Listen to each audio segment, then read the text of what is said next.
So ayan mga kadrama-rama, alam ko pong inaabangan niyo po no, yung next na mangyayari po dito sa Abot Kamay na Pangarap, dahil alam naman po natin na sobrang nakakatakot na nga po no, at saka nakakatins na nga po yun, no, yung mga nangyayari ngayon dito sa Abot Kamay na Pangarap, dahil alam naman po natin na nasa gitna po talaga sila ng epidemic outbreak, o nagkaroon talaga sila ng virus no, dito sa hospital na to, na kung saan doon talaga sila naka-duty.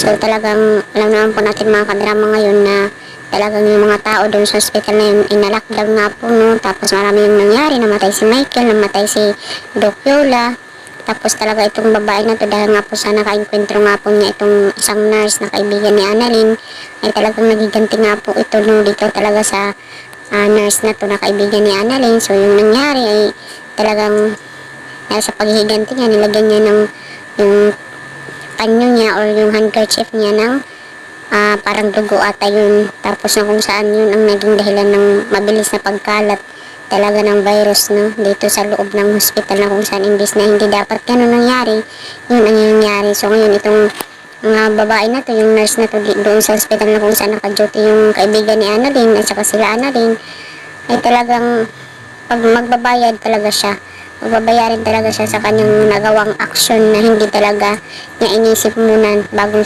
niya ito gawin. Diba? Dahil alam naman po natin na may CCTV talaga yan sa loob talaga ng hospital.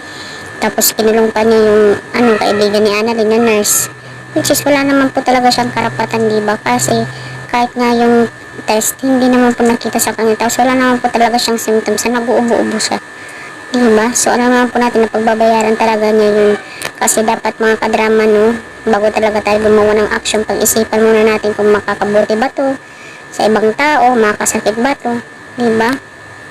Kasi ang napakahalaga, naisipin muna natin bago natin agawin yung mga bagay-bagay. Isipin muna natin 100 times, diba? Hindi niya mo, kasi mahirap pag andyan na tayo sa sitwasyon na yan, diba? Alam naman po natin na nasa huli talaga yung pagsisisi, diba? Hindi mo inisip yung profession mo, yung trabaho mo.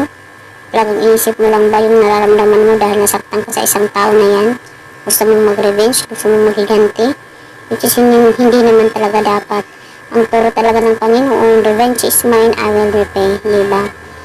Yung makakaintindi lang yun ay yung mga Christian na sumusunod talaga sa Panginoon.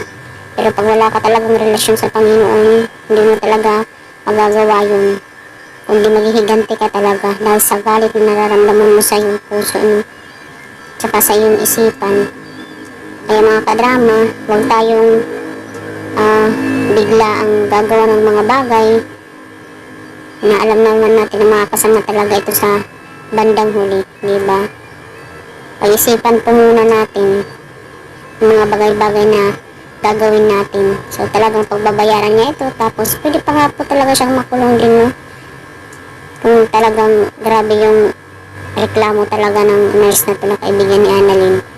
Sana na lang talaga is magkaroon na lang siya ng penalty sa ginawa niya. So yun lang po mga kadrama. Maraming salamat again sa iyong panonood. Don't forget to please like, share, and subscribe my channel dahil malaking tulong po ito. Abang-abang na lang po tayo mga kadrama. Bye bye. Thank you so much for watching.